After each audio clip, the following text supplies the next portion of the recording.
Hello, I'm Ruth Ann Johnson, and this tutorial is part 1 on voice. Out of all the aptitudes and skills for storytelling, I most of all value voice. I define voice as the author's style and manner of expression that makes you unique. It's something that no one else can duplicate, that thing that makes you you. Voice, why do they call it that? Well, before they had caller ID, when us older people answered the phone, within a few words, we could tell who was on the other end of the wire. Because in those days, it was all hooked up to wires. None of this into the cloud stuff. We listened to the voice.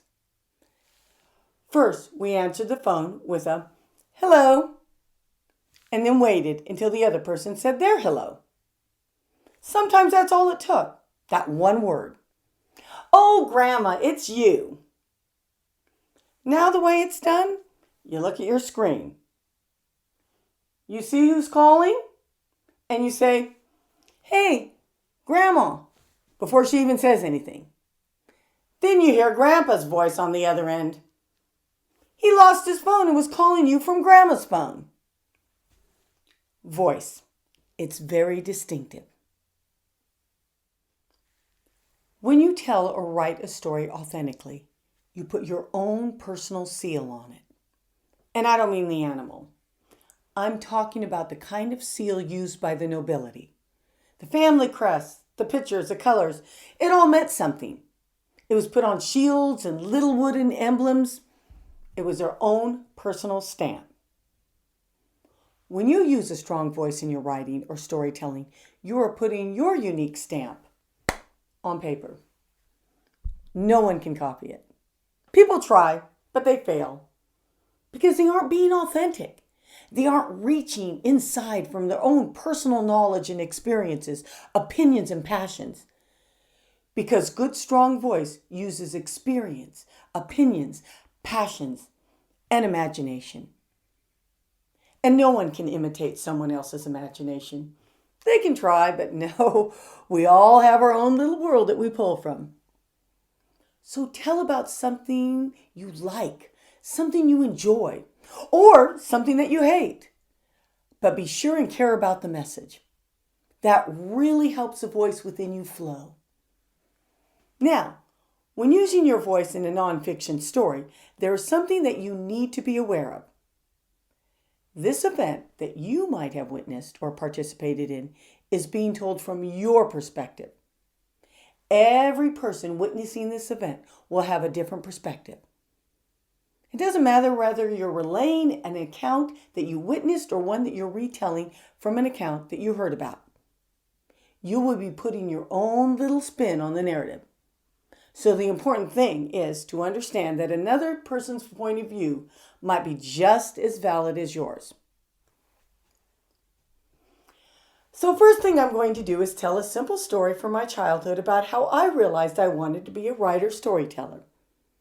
In this story, see if you can feel how I felt as a child. See if you can feel my voice. School wasn't easy for me. I struggled academically.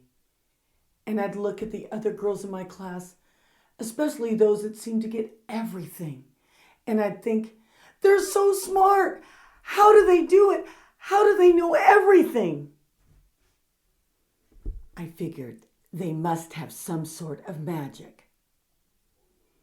One afternoon, my 4th grade teacher put a picture poster up of 2 monkeys wearing tuxedos and top hats.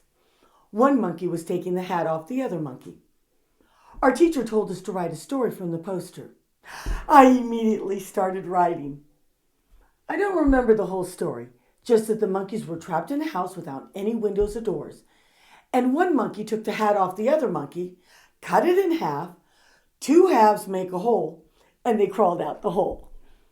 It took me the whole period to finish it. And at the end, the teacher told us to turn in our papers. The next day, the teacher told us that there was one outstanding story that she wanted to read to the class. We didn't know who it was. Then she started to read my story. I couldn't believe it. And it was the only one she read. At the end, she had me stand up and come to the front of the class to get my paper. It was at that moment that I realized that I had magic in me too. I hope you were able to connect with that little girl who was me and feel the exhilaration that she felt when her story was chosen to be read. Here's a good exercise to ferret out your voice. What foods do you like and dislike? What is your favorite thing to do? What do you totally dislike doing? What makes you laugh? What chokes you up? What are you enthusiastic about? What do you love doing? If you had all the time and all the money in the world, what would you do? Explore the important things in your life. Make a list. Find out what you feel passionate about. Find that voice.